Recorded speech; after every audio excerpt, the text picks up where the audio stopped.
নমস্কার বন্ধুরা, astro and বাস্তুকথা চ্যানেলে আপনাদের সবাইকে স্বাগত। বন্ধুরা, এই চ্যানেলের প্রত্যেকটি ভিডিও বাস্তুশাস্ত্র মেনে ও গ্রহের গোচরের উপর ভিত্তি করে এবং সেরা জ্যোতিষশাস্ত্রীয় গণনা ও বিশ্লেষণের পরে প্রস্তুত করা হয়েছে। বন্ধুরা, আজকের ভিডিওতে আলোচনা করব 2024 সালের নভেম্বর মাস কুম্ভ রাশির জাতক জাতিকাদের কেমন কাটবে। তবে মনে রাখতে হবে, রাশি এক হলেও জন্মছকে গ্রহ এবং নক্ষত্রের গতিবিধি, তাদের অবস্থান ও তাদের প্রভাব এক হয় না। তাই একই রাশি হলেও সকলের ভাগ্য ও পরিস্থিতি এক নয়। তাই কি পরিকল্পনা করে এগোবেন, কোন কোন ক্ষেত্রে শুভ ফল পাবেন, কোন কোন ক্ষেত্রে আপনাকে পিছিয়ে পড়তে হবে এবং কোন কোন ক্ষেত্রে আপনাকে সাবধান থাকতে হবে, এছাড়া সকল সমস্যার প্রতিকার কিভাবে করবেন, তাই নিয়েই আজকের ভিডিওতে আলোচনা করেছি। বন্ধুরা, তবে চলুন জেনে নিই কুম্ভ রাশির 2024 সালের নভেম্বর মাসের রাশিফল। বন্ধুরা, নভেম্বর মাসিক রাশিফল 2024 অনুসারে এই মাসটি কুম্ভ রাশির জাতক জাতিকাদের ক্যারিয়ার সম্পর্কিত মাঝারি ফল দিতে পারে। তাই দ্বিতীয়ভাবে শনির উপস্থিতির কারণে আপনি কাজের চাপ এবং কাজের ক্ষেত্রে চ্যালেঞ্জ তৈরি করতে পারেন। এই মাসটি আপনার কাজের চাপ এবং চ্যালেঞ্জের সাথে শুরু হতে পারে, যা আপনার জন্য সমস্যা সৃষ্টি করবে। শিক্ষার পরিপ্রেক্ষিতে উচ্চ স্তরের কর্মক্ষমতার ক্ষেত্রে এটি আপনাকে অনুকূল ইঙ্গিত দিচ্ছে না। কুম্ভ রাশিচক্রের একাদশ জ্যোতিষ চিহ্ন। কুম্ভ রাশি থেকে উদ্ভূত এই রাশি 300 থেকে 330 ডিগ্রি পর্যন্ত বিস্তৃত। ধনিষ্ঠ নক্ষত্র তৃতীয় ও চতুর্থ পর্যায়, শতভিষা নক্ষত্র চতুর্থ পর্যায়, পূর্বভাদ্রা নক্ষত্র প্রথম, দ্বিতীয় ও তৃতীয় অবস্থান। এর অধীনে জন্মগ্রহণকারী ব্যক্তিরা কুম্ভ রাশির সাথে অন্তর্গত। শনি এই রাশির অধিপতি।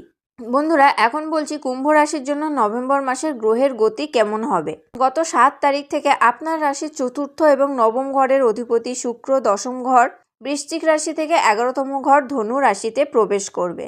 সূর্য সপ্তম ঘরের অধিপতি এই মাসের 16 তারিখ পর্যন্ত দশম ঘর বৃশ্চিক রাশিতে থাকবে, তারপর 11তম ঘর ধনু রাশিতে যাবে।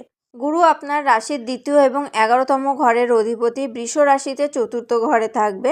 মঙ্গল কর্কট রাশিতে ষষ্ঠ ঘরে অবস্থান করবে। বুধ বৃশ্চিক রাশিতে দশম ঘরে অবস্থান করবে। শনি আপনার লগ্ন কুম্ভ রাশিতে 12তম ঘরে থাকবে। রাহু মীন রাশির দ্বিতীয় ঘরে এবং কেতু কন্যা রাশির অষ্টম ঘরে অবস্থান করবে।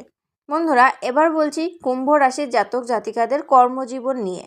এই মাসে আপনার ক্যারিয়ারে অনুকূল পরিবর্তন দেখতে পাবেন। আপনি যে কোনো কাজে সাফল্য অর্জন করবেন।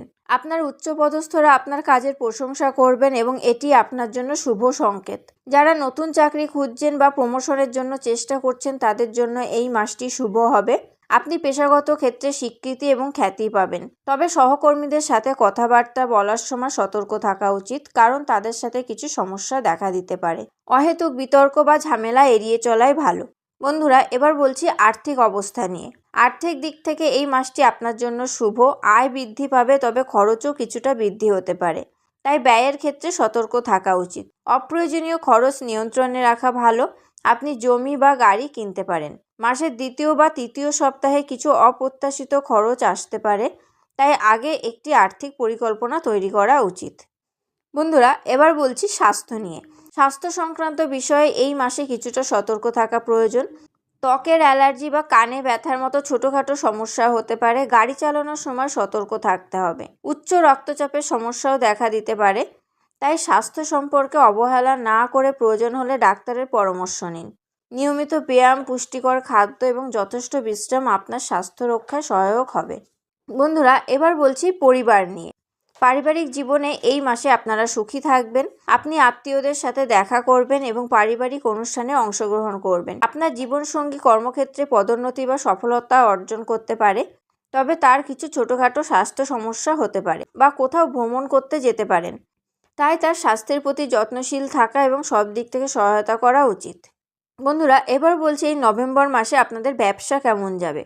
ব্যবসায়ীদের জন্য এই মাসটি অনুকূল হবে। ব্যবসার সম্প্রসারণ বা স্থান পরিবর্তন করার পরিকল্পনা বাস্তবায়িত হতে পারে এবং এটি আপনার ব্যবসায় লাভ নিয়ে আসবে।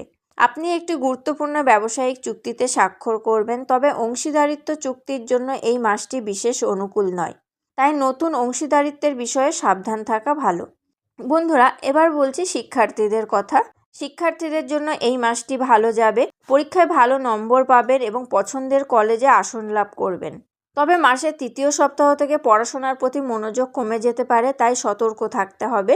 পড়াশোনায় মনোযোগী থেকে এবং পরিশ্রম করে ভালো ফলাফল অর্জন করতে পারবেন। বন্ধুরা, এই মাসের নানা রকম সমস্যা থেকে মুক্তি পেতে আপনারা প্রতি শনিবারে শনি চালিসা পাঠ করুন। বন্ধুরা, আজকের ভিডিওতে আলোচনা করলাম 2024 সালের নভেম্বর মাস কুম্ভ রাশির জাতক জাতিকাদের কেমন কাটবে। ভিডিওটি আপনাদের কেমন লাগলো অবশ্যই কমেন্ট করে জানাবেন। ভালো লাগলে লাইক ও শেয়ার করবেন এবং আমার চ্যানেলটি সাবস্ক্রাইব করে অবশ্যই বেল বাটনটি প্রেস করে দেবেন পরবর্তী ভিডিও নোটিফিকেশন পাওয়ার জন্য। আপনারা সবাই ভালো থাকবেন, সুস্থ থাকবেন। ধন্যবাদ।